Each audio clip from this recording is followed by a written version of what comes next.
It's the Opperman Report. And now, here is investigator Ed Opperman. Okay, welcome to the Opperman Report. I'm your host, Private Investigator Ed Opperman. You can find me at Opperman Investigations and Digital Forensic Consulting if you just email me directly at oppermaninvestigations@gmail.com. Now, down in Florida, there's this incredibly tragic story of this little girl, Madaline Soto. First, she went missing, then she was found dead. They've arrested her mother's boyfriend for sexual battery and possession of child pornography, but not for the death of this kid yet. And there's a woman on TikTok and Instagram, YouTube. She's called the Salty Lunatic. Her name is Shauna. And she does tattooing stuff. And she's on TikTok and Reels like every 5 minutes with a new update on this case. As a matter of fact, that's how I heard about this case initially, because it wasn't even the news yet. So Shauna from the Salty Lunatics, are you there? I'm here. Hey, before we get into the whole story about Madeline Soto, tell us about yourself. Who is Shauna? So I started out, I'm a dental assistant, and then this was years ago, and then I was a financial advisor and a realtor, and then I became an entrepreneur, and we started several businesses. We have a tattoo shop. We have a laser business with 4-diode lasers and a landscaping business. Also have done cosmetology and hair in the past, so, just keeping it busy. Yeah, we were just joking about that off the air. You got so many different projects going on all at once. Tattooing, right? And they can find all this stuff at thesaltylunatics.com, right? Yes, thesaltylunatics.com will have my portfolio, all of my artwork. Now, I've been watching you, and I first heard about the Madeline Soto case through your TikToks. Have you always been one of these people that's fascinated by true crime and these kind of things? To be honest, no. I actually, I started out on TikTok like most people in 2020. I was out of work and I was sitting at home playing on TikTok.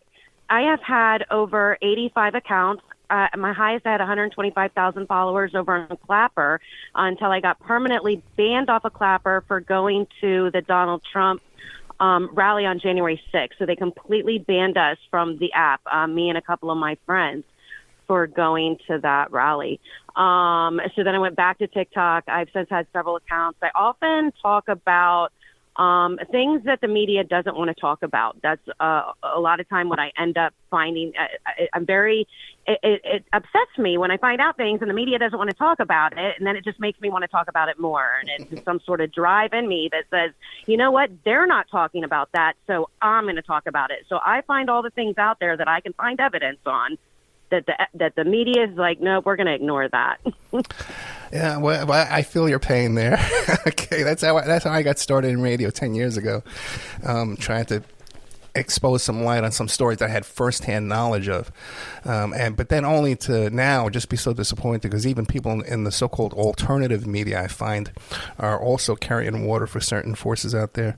But what are you going to do? And just try and chug along. At least you seem to be having fun at it, with the Salty Lunatics on TikTok. Yeah. I started out as Little County Girl, and I was Little County Girl for a really long time.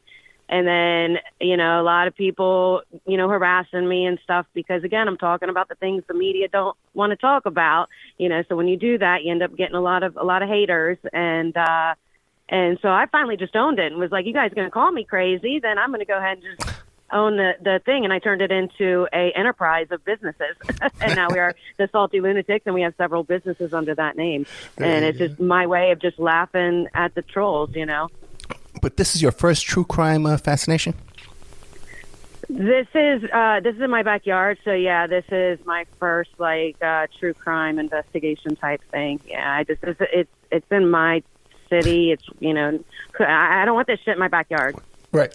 It's kind of funny because here you talk about you're all upset about these trolls and stuff like that. And then in true crime is like what's notorious for the worst trolls and obsessive listeners out there. So you're kind of like jumping out of the fire into the fire, You know what, though? I've gotten nothing but support. There's only been really a few people that have thrown hate and shade my way, and I really...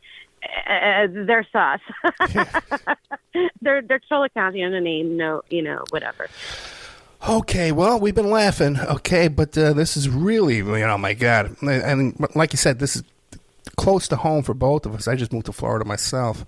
And this young kid, Madaline Soto, on basically her 13th birthday. How did you first hear about this story? And why don't you give us a little background on who was Madaline Soto? Okay, so I was on Facebook and just scrolling through doing my thing, and a friend of mine posted, my friend's child is missing. And of course you see that, and it's like, oh my God, let me share. And I thought it was my friend's friend. So I'm sharing, and I'm sharing everywhere and talking about it, on all my social medias, like I always do whenever there's a missing child, like I hope all people do. Right. And then I start finding out more about the case. Like they start talking about how, Stephen Stearns was arrested. And then I, of course, went back to my friend and I was like, oh my God, like your friend's, whatever. And she's like, oh, I didn't know it. I know the person. I just shared the post. So it turns out she didn't even know. She just shared a post and it was like a friend of a friend of a friend, I guess. So anyways, it wasn't somebody that I actually knew, but at this point I was vested in the case. I was like, well, this is something that's happening at Disney. Both the parents work at Disney. I grew up going to Disney. I have kids of my own that, this is in my backyard, and this is children. And, I've got friends that have young kids that are going to Disney all the time. So I just want to know what's going on. So what was the official story that the guardians or the parents first told police? So the story was that they took Madaline to the church. They dropped her off. So it was, and this was the big lie that everyone caught Jennifer, the mom, in, was that she said, we went to the church, we dropped her off, and that was the last time we saw her. And then she goes, oh, wait, I wasn't there. And she's like, I stayed home. And everyone was like, oh, the mom's lying. That's a big lie. Like, why the mom lie? And then it came out that Stephen Stearns and the photographs and everything that was found with him. And a couple of days later, it was found that I think that's when they found her body, right? No, I think they found the pornography on his phone first.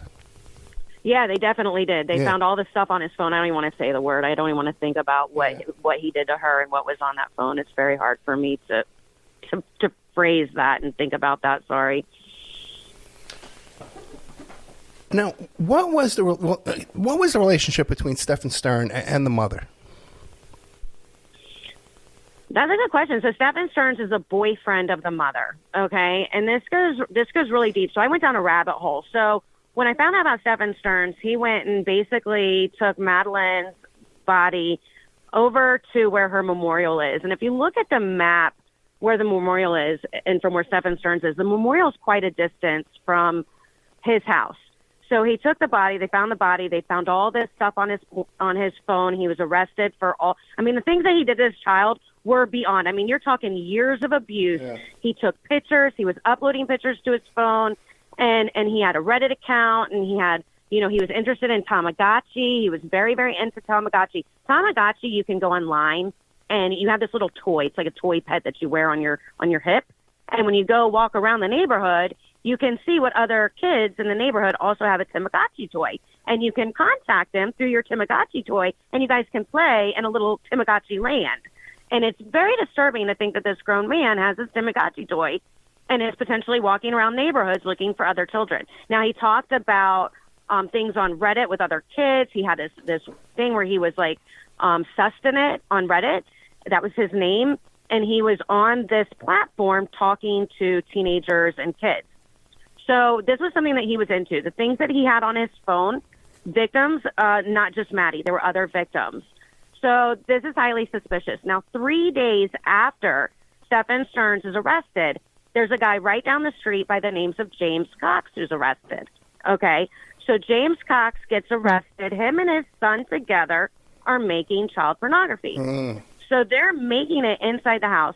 The cops have arrested them for, they had 15 phones that they believed was Henry's and several servers that they collected from the house. I mean, you're talking plethora of CP that they were making in that house.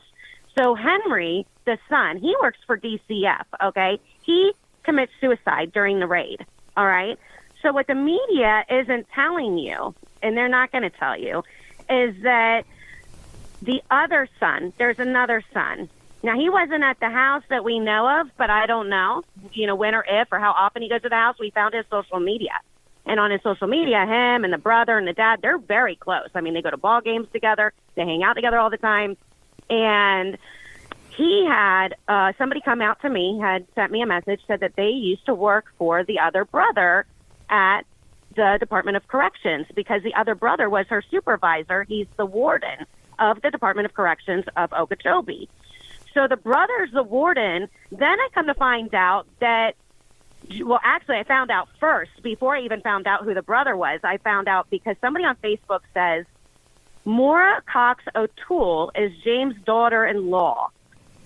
She was the principal of the St. Thomas Aquinas Catholic School up the road and had Santa working there and the children sitting on his lap. And then showed a picture of him with a child on his lap from the school. And then another person commented to me when I brought it up in the Madeline Soto discussion face group.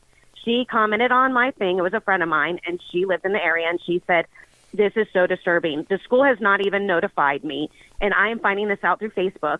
I have a child who goes to that school. I remember this man. I remember the principal. I remember Maura very, very, very, very well. And my child was I have pictures of my child sitting on this man's lap. Now, if you listen to the media, they're like, oh, they have pictures that they found in the house of Santa taking pictures in a public bathroom of other children, but they're claiming they may never know where that bathroom was. Conveniently. Oh, wow. They'll never know where that bathroom was. And they're not talking about Jerome, who's the warden of the corrections department of Okeechobee. And they're not talking about the daughter-in-law, who is the principal of the St. Thomas Aquinas Catholic School for 20 years. So that's highly fishy to me. And then we got the fact that Stephen Stearns literally tried to dispose of Madeline's body 10 minutes away from James Cox's house. So in my mind, I'm going, these two cases are connected. I'm like, these two cases are connected. There's no way these two cases are not connected. There's something bigger going on. This case is bigger than we think. So this is the first time when I'm like, okay, this case is bigger than we think. So then, out of the blue, this guy comes out, and he goes on this show called Gray Hughes. And so Gray Hughes has this show, and this guy comes on. His name is David Solomon. Now, David Solomon says that he knows Stephen Stearns, and that Stephen Stearns is part of a trafficking ring that trafficked him in 2012. And he escaped from this trafficking ring, and he has been on the run ever since. And he starts name dropping. He's like, there's his friends. His friends are Brian. And he's like, his friend's Brian Davis. His friend's James Artville. His friends with Eric Reinhold. He's friends with, and he starts naming all these people. So I'm like, of course, I'm jotting it down, right? I'm like, who are these people? Because these people live in my neighborhood. Like, I want to know. So of course I look into these people. So Brian Davis, and you can, if you take 10 minutes, don't even have to take 10 minutes of your time because it's a 10-minute video. You're going to skip through to the 5-minute mark, okay? Don't watch the first half. You're going to be confused. The video is old. It's of Brian Davis, okay? It's him from 2015. He is a book writer. He is a children's book writer. Now, he has written a plethora of children's books. He's very big in the children's book writing world. Probably worked at Disney. His friend James is an illustrator, a brilliant illustrator, great artist, probably worked at Disney. Do you see the connection here? Like, everybody's working in the entertainment of children field here. So we have Brian Davis does this video, and he's on this talk show. Now we're talking 15 years, 2015. So the guy's like, so how do you write your books? Where do you get your ideas from, right? This is the host of the show, and he's talking to Brian Davis. He's like, where do you get your ideas from? And Brian Davis is like, well, I use the church, and I have like 7 kids, and I talk to my kids, and I had this dream about a fire-breathing dragon, and then I started writing books about dragons, and all my books are about dragons. And the host is like, oh, and he's like, and you reach out to other people besides your kids, right? And he's like, oh, yeah, I use the church and talk to all these kids at church, and I go to the school. And he goes, and you have a website too, right? And he's like, oh yeah, I have a website where all of these kids come and we all talk about these books and like different things, and they can put their input on the books and, you know, what they think of the books. And I talk to these children privately, and we talk about, you know, I have private messages with hundreds and thousands. I think he said millions of kids use this messaging platform, okay? And he has thousands of conversations with these children, and he's like, and we talk about things like pornography and cutting, and he said it like so casually, and I was like, what? This old man is having grown conversations with children, okay, on his.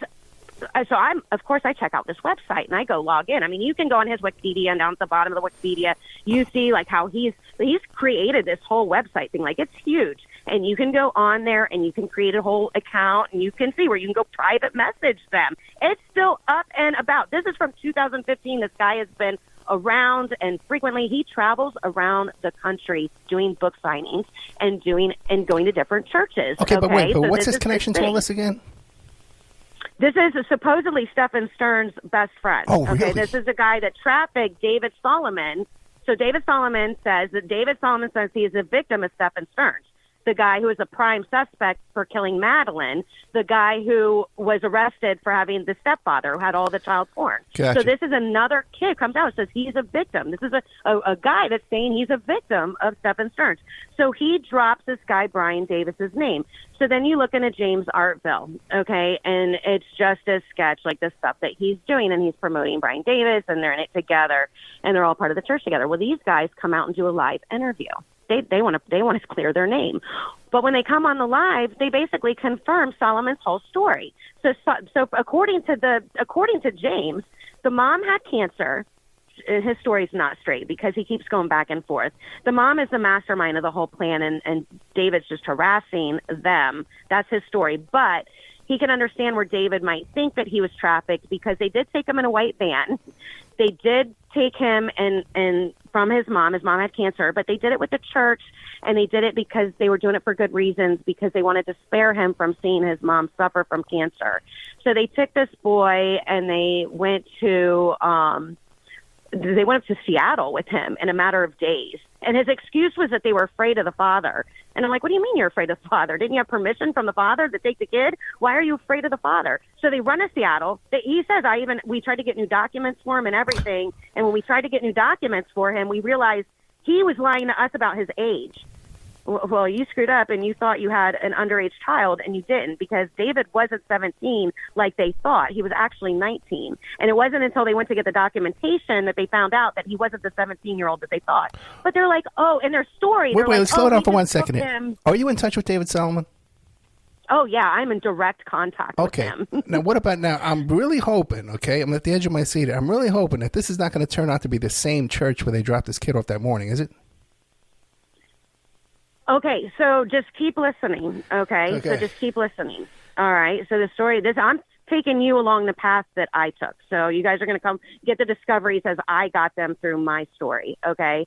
So, and the discoveries that I got when I got them. So James is like, he's basically, he's told, and what's funny is when you listen to James's story, he says, yes, me and my wife, because he talks about how they left, they were staying at their house locally to where they took David, and I forget exactly where it was. I want to say Oklahoma, Oregon. Okay, it was Oregon. And he says we were in Oregon for 3 days. Now, he says that in the first video. In the second video, he says he was in Oregon for a week. Okay, but in the first video, he says we were there for 3 days, and then we decided to take our entire family and move to Seattle because David had convinced us that his father was going to get us. And we were so scared that I quit my job and we moved our whole family to Oregon. And we decided to go, from Oregon to Seattle. And he said, so we decided to drive over there. We got in the car, we drive over. He said we like 4 or 5 times. And he's like, we got in the car, we drove up there, we stayed at her sister-in-law's house. And then he was like, oh, wait, I wasn't there. I didn't go. I stayed home. And it was just funny because it was like the same lie that Jen had gotten caught in. So it's like, are these guys going to the same, do they have the same lawyer? I think they have the same lawyer. So I'm not buying any of this guy's story. He's pretty much admitted to everything. So I'm like, okay, this is getting fishy. David Solomon's story might be true. Like, his story might be true. So let's see who else he is talking about. So he talks about Eric Reinhold. So Eric Reinhold, okay, has he has a profile on Twitter that you can see only a year of existence for 2018. All you know is that he's a big Trump fan. That's all you know. He's just supporting Trump. That's all you can see. But he's a book writer, and he's got an Amazon account, and he's got reviews on Amazon account. And if you look at those reviews, some of the books that he loves, so this book that he read with all of his friends, there's him and his group of guys friends read this book about lust and about forgiving yourself when you can't not give in to your lust and temptations. And another book that he absolutely loved is a book called Heaven. Now, this book, Heaven, what makes this book so different, and this book, Heaven and Heaven for Kids. Heaven is a book where basically it's different from most spiritual books that talk about heaven, because usually when you hear about heaven, you hear about spirits up in heaven. Well, this guy doesn't think you have spirits up in heaven. He thinks you have your actual body, and it's kind of like Adam and Eve. Everyone's in heaven, and they're all naked, and they're all running around field, and basically, like, there's no sin in heaven. And you can do all the things you want to do on earth, but you can't because it's called sin. These are all the things you can do in heaven and get away with it because there's no sin, and you can basically just do whatever you want. And you're all naked, and you're all enjoying the lustful pleasures of, you know, the world, and it's okay. And that's his heaven. And there's a heaven, and there's a heaven for kids, but they emphasize that you should read Heaven first and then read Heaven for Kids with your children to explain to them what the book is about. So I was like, that's very interesting. And he said another review that he takes in immigrants from other countries. He talked about an immigrant that he took in from Egypt, and he talked about how she was not treated right in her country, and she was being abused there. And, you know, then he took her into his house, and this book helped him understand. And I forget what the book was that he was talking about. What I caught from that was that he is working with other people from other countries and taking them in through the church. So, you know, we have this big church connection and David Solomon connection, and he's saying, okay, these people are involved in the church. Then you've got, and they're already creepy, and they're pretty much confirming David Solomon's story. So David Solomon is a victim. He's been trafficked. He's trying to get justice. He's on the run. So then you've got Santa and the husband and more, who are also attached to the church. So then I do some snooping on the dad and the dad's family. Nobody's heard from the dad. Everybody's curious, you know, where's the dad at and all of this. So turns out that the dad and Jennifer got married. No, they never got married. Sorry. The dad is Tyler. Tyler married Tatiana 2 months after Jennifer had Madeline. So 2 months after Jennifer and Tyler had Madeline, Tyler's getting remarried to this girl, Tatiana. So it begged the question, like, what was the purpose of having the baby? Like, were you guys even together? When were you together? How do you get married to a man 2 months after he's having a baby with another woman? That's just a question a lot of people want to know. So I'm looking at this girl, like, how is this girl able to take this man in 2 months and get him to marry her? Why is she even marrying a man 2 months after he's having a baby with another woman? I don't know. You know, people usually take time between these things. But I noticed in her profile that she has a cousin back in 2022 that went missing, a runaway. And immediately I'm like, why are children running away from this family? It was known that Madaline Soto wanted to go run away and live in the woods. That was something that they had found on her phone. The cops had come out and report and said she wanted to run away and go live in the woods. And then there's this other child in the family who now has run away. He's been gone for 2 weeks. Now, I can't find anything on social media. No, like, interviews from the parents going, where's my baby? I miss my baby. I don't know where my baby is. No, nothing. There's nothing of this child at all. The only thing I see is a Texas, and this is in Texas, there's a report of a missing child, and then 2 weeks later he's found, and the only person who posted anything saying, hey, my kid is missing, was Tatiana 2 weeks after he was missing. So that was a little suspicious in my eyes. And I was like, that's a little fishy. What's going on here? So then we find out that the brother is actually a pastor for a church, and he comes out and he's got this video that I just posted this morning saying some very, just the way he's talking, like he's like, men have to be masculine and women need to be, submissive. And like the way he's describing it in his videos, it's very kind of disturbing to me. And the words that he's emphasizing make me feel like he's making videos that should not be sexual. So it was very concerning to me, just this whole vibe that he was giving off. And again, everybody's kind of connected to the church here in this big whole thing. So, it's very disturbing to me what's going on. And so I kind of lost where I was going, but there's another point to this whole thing. Do you have any questions? Well, no, you're doing good. Okay. But is that the same church, though, where they dropped this kid off that morning? Oh, no, this is not the same. No, this is not the same church where they dropped him off that morning. But according to David Solomon, he was a pastor at that church. Stephen Stearns was a pastor at the Peace Church where he claims he dropped Madaline Soto off. Oh, really? So that's that. But no, that was not the same church. No, absolutely not. Let me ask a couple of questions. And the home where Madeline and her mother lived, how many bedrooms did that home have? One bedroom? No, that's 4 bedrooms. People got confused by a news article that came out saying it was a 1 bedroom. It's definitely a 4 bedroom. Okay. And that was another thing I wanted to bring up. This morning I found out, oh my gosh, because they came out and said the party was not at, the news people came out and did like a whole thing and said that the party was not at Jennifer Soto's house, the birthday party. Then somebody in the Facebook book came out and said that their daughter was at the party and the party was at Grandma's house. Okay. I just found Grandma's house and looked that up this morning. That was a lie. So that's another person online that's lying for whatever happened. So whatever's going on, there's several people that are lying to try and cover for whatever happened. And when you look at the photo of this girl, it's devastating. I mean, you can see her, she looks like she has black eyes. She looks like she's drugged. It's very, very concerning. There's a photograph of her. It's the only photograph of her at the birthday party, which is really weird itself. She looks like she's up on display. Okay. You can see in the reflection of the balloon, because there's balloons and there's a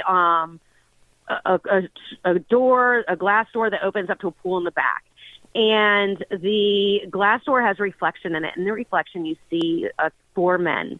And then the reflection of the balloon, you see several men. You do not see any kids, any women, or anything and to indicate that there's any children or women at this party. And it's very concerning. And it makes you wonder, like, what, the police are saying the last thing that happened or whatever, the last time anybody saw her was at this birthday party.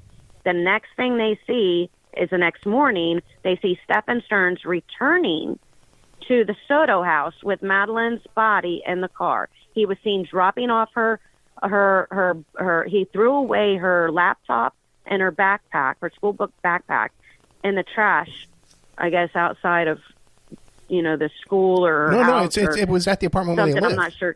It was, okay. Right. Now let me ask you a quick question. He was seen tossing that at 7:15. Then he was seen going back to Soto's house at like 8:10 with her in the car, and she was not alive. Okay, then was she alive when he went to take her to school that day, and then she died during that trip? The last time that she was seen alive was at that party. That is the last proof of life that anybody has, and she looked like she was on drugs. She looked like she was beaten. Even in her picture where she's like, they're trying to take a good picture of her, she doesn't look good.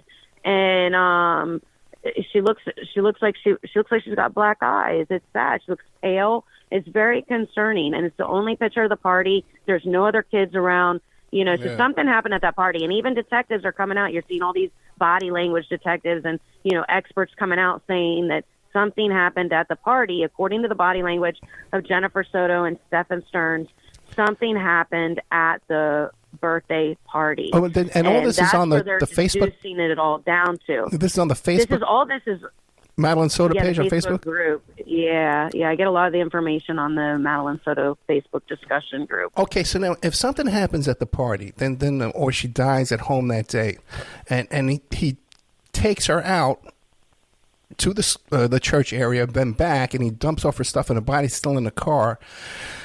That doesn't sound like this is something that's been premeditated, right? This seems like something that was spontaneous. Right. I don't think it was premeditated. I have my suspicions and my theories. I think we all do. But without the evidence, and, we just pray that the police are doing a good job on this. But, then you have the whole thing about the police. They leaked her photo on their Facebook page, her dead body. You have the other police officer that took a selfie photo with Stephen Stearns as he's coming out of the police department. Then you have a lawyer that came on and said that if they were defending Stephen Stearns, they would basically go after the fact that the police did not get a search warrant to search his phone, and that basically if the whole thing rides on the phone, they can get the whole case thrown out, which most of the case does rest on the evidence on that phone, and then get the whole thing thrown out because this police department did not get a search warrant for his phone. So it's starting to look like a big cover-up, and people are like, oh, it's ridiculous to say that the police are involved in this and that. But then when you look at the fact that the brother-in-law, I'm sorry, not the brother-in-law, the brother of the guy who killed himself and the son of Dirty Santa, who was taking pictures at what we believe is the local church, he definitely was accessing children at the church. We know that for a fact. And he had kids, strange kids playing at his house and swimming in his pool, kids that weren't even his. He didn't, like neighborhood kids and he come was over to his house and play. Who lets your kids play with the neighborhood Santa? And he was a corrections they gotta know officer. Him through the church or have created. No, his son is a corrections officer, but he's not a corrections officer. He's the warden of the whole corrections department. We're not talking about just an officer. We're talking about the warden. Right. We're not talking about just a teacher at the school. We're talking about the principal. You're talking about the people who run the whole show. And these preachers of all these churches, they're all connected. They go to just like any profession you're in. If you're in radio, you know all the other radio DJs, even if they don't work for your company. If you're in hair, you know all the other hairstylists that work for the other salons locally. Tattooers know all the other tattoo artists locally. Machinists know all the other machinists locally. It doesn't matter. Birds of a feather flock together. Well, even more with churches, yeah. Through the church. Then you look at the chimichanga thing, right? So Chimichogi or whatever this Stephen Stearns was obsessed with, this childhood toy. Yeah. So would you know that the chimichanga has a new thing coming out? It's so great. It's a dinosaur chimichanga.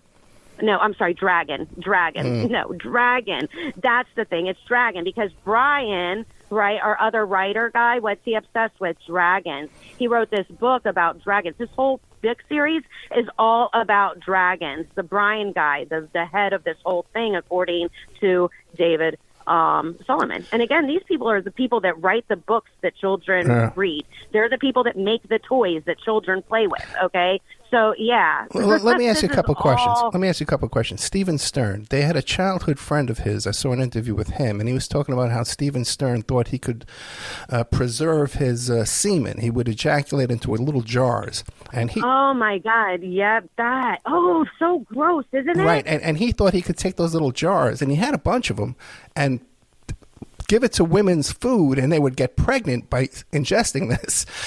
That is so gross. Yeah, no. And you know what I caught from the Friends interview? Yeah. There's a couple of things that I caught because those were very intuitive to me because there was a couple of things that the Friends said. And the one thing that gave it away was the shared folder. I kept coming back to the shared folder. The one friend said Stephen had a shared folder on his computer, and he was sharing it with the other friend. Da-da-da-da-da. And I was like, right there, he's making it. He's creating it, and he's sharing it. What was his employment at Disney? This is not just somebody doing it for personal gratification. This is a business. These are people that are turning it into a business. Then you have the whole Cox guy who's right down the street, who's, again, making and creating it. This is a business. You got two business people in the same town, in the same area, creating the same thing, getting arrested on the same week. They're connected, okay? So I don't care what anybody says. I believe these two guys are connected. They're connected to the church. There's obvious connections all the way around. And then you have the whole friends coming out, and they got a shared folder, and all the friends, they all have in common that they all smoke pot, and they were all the bad kids. Right. And if you look at all their videos, that's the only thing that they say that they have in common was that they were all the bad kids, and they all smoked pot, and they all did bad things, and they were proud of it. And when you listen to the one friend, he calls Stefan stupid, but the only reason why he's stupid, it's not for hurting the girl. It's not for the pictures he took. It's not for the abuse he did. He's stupid for throwing her bag in the trash can right around the corner and getting caught.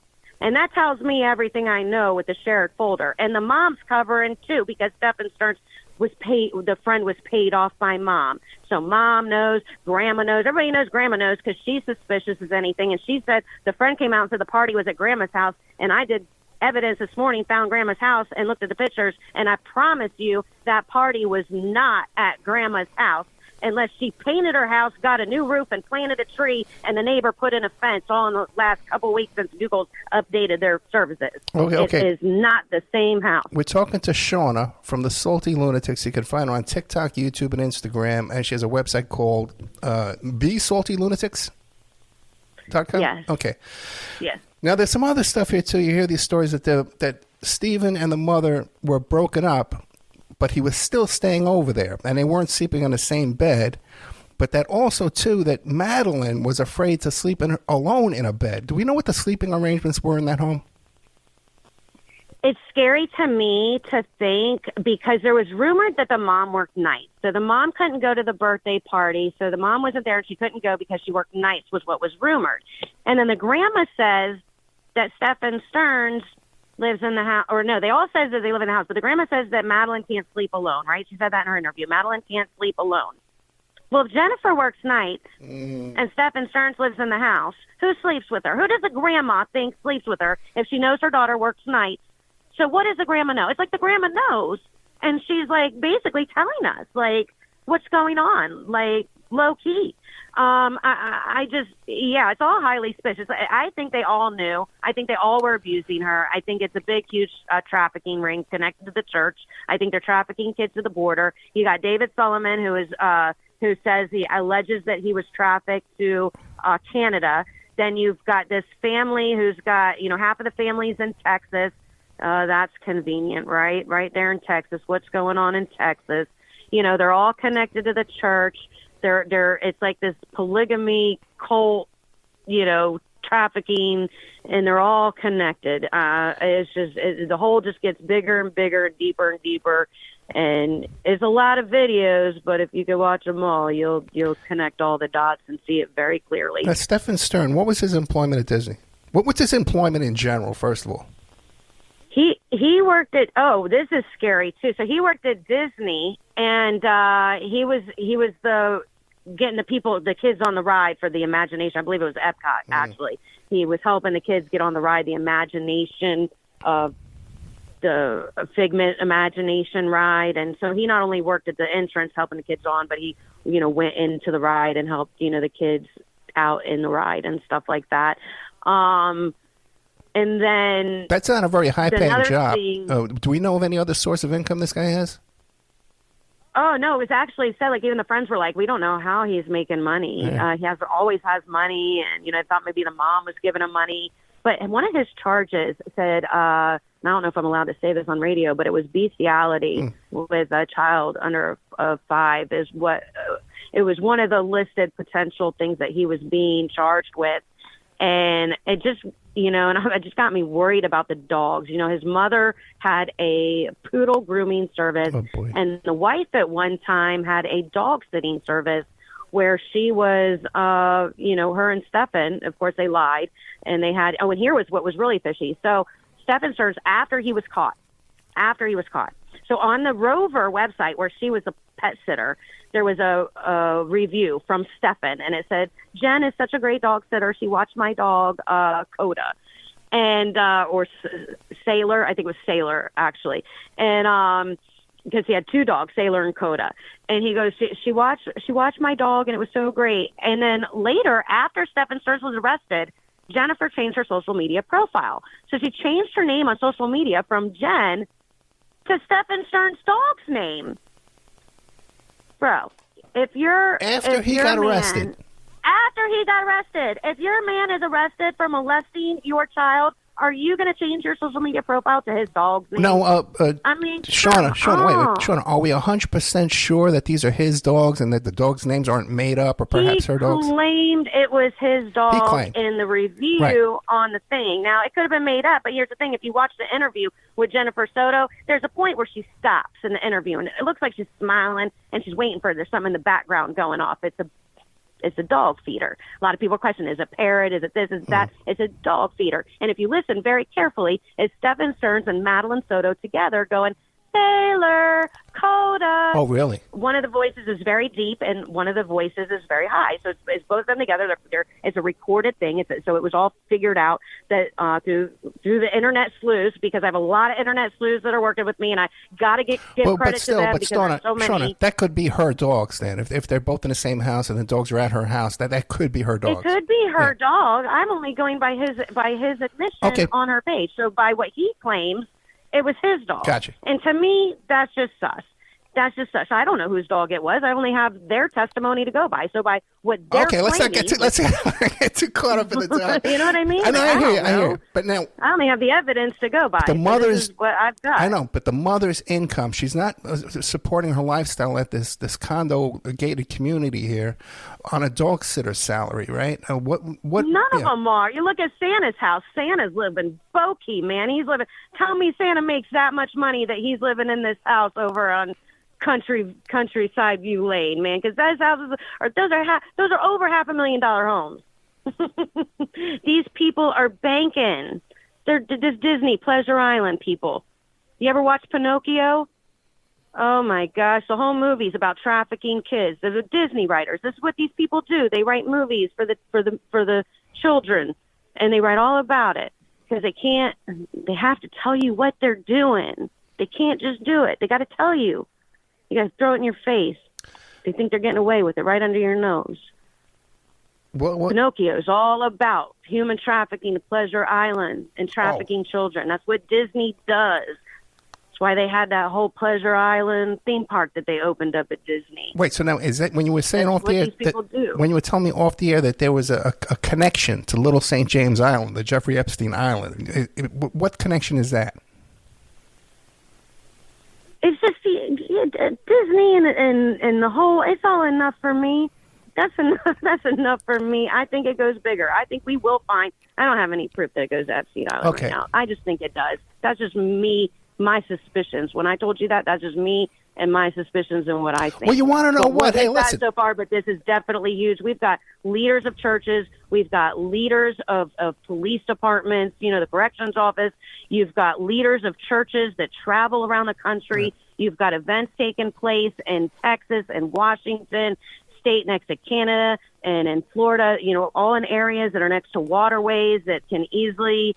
You know, this is what they do. This is how they do it. This is how human trafficking works. And if you are not aware of how human trafficking works, I encourage you, you know, to raise awareness for yourself. You know, keep yourself aware on how it works, and then keep raising awareness so other people know. Because raising awareness for human trafficking is really important. You know, while you got all these sleuths out there at your disposal, you may not be aware of this, but you know, there was a child pornography manufacturer who lived on Brillo Way, the same road that Epstein lived on in West Palm Beach.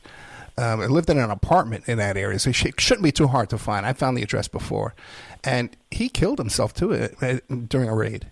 Okay, this wasn't that long ago either. Okay, that's a whole nother thing going on there. Yeah. Oh boy, and you got all these characters here now. So, but the mother's employment besides dog sitter, what did she claim to be her employment to afford all this? Oh, she worked at Disney. No, we found all of that out. She was a virtual assistant for Disney. She worked from home as a virtual assistant, according to the records. So, what we have actual evidence on from online, you know, friends are claiming other things. You know, they say she worked at Disney, that she worked at the Swan. You know, there's a lot of people saying different things, but what we have from the internet, from, you know, her records, it says that she worked as a virtual assistant and planner, a vacation planner for Disney. So that would indicate to me that she works from home. Now, I know you had some suspicions, too, as well, of people were claiming that they had seen Madeline that morning after she was dead. There were sightings. Yes. Oh, my gosh, which made me wonder. Like, again, these are all things that make me think, like, there's more people that are, because it's really fishy, because the police came out and said that they had seen Madaline Soto's, they'd seen her on camera at the church the morning of. So this is allegations that the parents said, they said, even the police, I think there was an interview or something where he said, yeah, we saw, but we didn't know it was her. We could not, he was very adamant, like we could not confirm it was her. Whereas the parents were like, oh no, it was her. And it was very weird that the parents were like, so adamant to say it was her when the police were like, no, we're not sure. It was almost like the parents were trying to like cover, like, oh yeah, that's definitely her. It was her. We saw her, and she's alive and she's okay and we didn't do it. That was kind of the impression that I was getting from them. Yeah, she's off living in the woods, yeah. So on Facebook, there were several people that were commenting throughout the day that were like, because everyone was looking for her. And when Madeline went missing, we were on the Facebook page and we were all searching together and we were all helping each other look. And people would be posting and they were like, oh my gosh, we just seen a girl with a green sweater and jeans coming out of the woods. And then another one said, yes, I saw her. She had a couple of grocery bags. She was on this road. And another one was like, another one was like, we seen her. She was waving people down. She was, she was over on this road. And they were like, and then other people were like, well, maybe she's going to Gatorland. And another one was like, maybe she's going to see her dad over in Texas, because that was like the direction that she was going. And several people had commented that they had seen this. So it's very weird that there are people coming out online that are kind of lying and saying things. I'm not saying that they're lying, but who is lying, that I know for a fact, is the friend that said, my daughter was at the party and it was at Grandma's house, because we know for a fact that it was not at Grandma's house. So now I want to know who that friend is and why they said the party was at Grandma's when we can clearly see the party was not at Grandma's. So I'm feeling like there's a lot of people lying. If you look at so if you go on social media on TikTok, there's family members that are coming out that are talking, and none of them show any emotion. None of them are crying. None of them are sad. They're all just very nonchalant, and they're all defending, everything that happened. And, this family's been through so much, and it's just weird. The whole situation is weird. I would think people would be grieving over the loss of their children and crying. I wouldn't be able to stop crying. I think I would be curled up in a ball in my bed for days, unable to function if something happened to my babies. I just don't know what I would do, Now, the mother has not been arrested. Correct. And her story is, I saw my daughter alive that morning. I saw her leave with Stephen Stern. I saw them leave the house alive. Correct? Yeah. Okay. Is that possible? Oh, may I say that again? I'm sorry. She's saying that she saw her daughter was alive that morning, got dressed and ready for school, and she saw her. Oh, yeah. There's no way she saw her daughter. Yeah. She said that, but that's not possible, because the cops say she was already dead, or presumably because they seen her, hunched over in the car. So I guess they're assuming she's dead.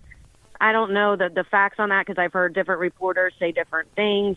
But the cops, they do believe that she was dead at that time. So that's what they believe, which would indicate that, Jen did not see her at 8 o'clock. Everyone knows the mom is lying. Everybody's lying in this whole case. You can't trust anything that they say. You have to go by the facts of what, you can prove at this point, because the mom's story just isn't aligning at all. I mean, she's got so many inconsistencies. Well, what about the mother now? Does she have an attorney? Is she still cooperating with police? No, I heard she is not cooperating with police, and I heard she does have an attorney. Some people were saying she was in a institution, that she had been institutionalized. I don't believe that. Some people were saying she was on TikTok trolling and looking and commenting on the videos that people were making about her. I'd probably be more inclined to believe the latter than the former. Some people had seen her walking around the neighborhood. Some people local to her neighborhood said they had seen her walking around, and she was just walking around like nothing happened. So just getting her daily walk in is what it appeared to them to look like, like she was just out for an exercise stroll. There was a picture of her car that came out. So there was a picture of her car that was seen with police tape on it, okay, that indicated that the police had actually taken the car under investigation, and there was 2 pieces of red tape and 1 piece of green tape that were basically covering the door so that you couldn't open it. And if you open the door, you break the tape, then the cops know that you're hard. Let me ask you a quick question. Interfering with the investigation. Yeah, we only have a couple of minutes, and you were saying that you think there might be a flaw in the prosecution because of a lack of a search warrant for the Mr. Stern's phone. But what about Madaline Soto's phone? Were they able to recover? Did she have a phone? Would they recover that phone? Maybe some of this material was discovered. According to Jen's report, the police have the phone. So she was like, because she said in her interview, she was like, well, I have the phone, and she was like, well, the police have her phone. So. And does the mother say they were broken up or not? I'm going to say that the mother says with her body language, the way that she was groping him in that first interview, that they are not broken up. Word-wise, she hasn't come out and been like, yes, we were together, or no, we were broken up. But her body language, rubbing him and groping him the way she was that first day, knowing what we know now, that told me all I needed to know. Yeah. Oh, boy. Okay, we're talking to the Salty Lunatic. Okay, the Salty Lunatics is the TikTok, the YouTube, and the Instagram. You can find out www.thesaltylunatics. Shauna does all kind of stuff, tattoos, and you want to list off all your businesses and things you do, Shauna? Oh, landscaping. We have 4 diode lasers. We have a laser business that we do wood burn portraits, really cool 3D wood burn engravings, and leather cuts and other really cool wood art projects that you should definitely check out. And how many kids of your own do you have? Shop. I have all the kids in Central Florida right now. That's what I have. All of the kids in Central Florida under my belt, and I'm going to protect them all. You're definitely very busy. And how many TikToks and Reels do you do in a day? A lot. Okay, great. And I encourage you to go check this out, the Salty Lunatics on TikTok. There's always good content. Sometimes it's just speculation, but there's always good content. That's how I heard about the story to begin with. So Shauna from the Salty Lunatics at TikTok and saltylunatics.com. Shauna, thank you so much, man. Anything new comes up, man, give me a call. We'll put you right back on the air. All right. Thank you so much for your time. Have a great day. Thank you, You too. Listeners, and thank you all my internet sleuths for helping. Thank you.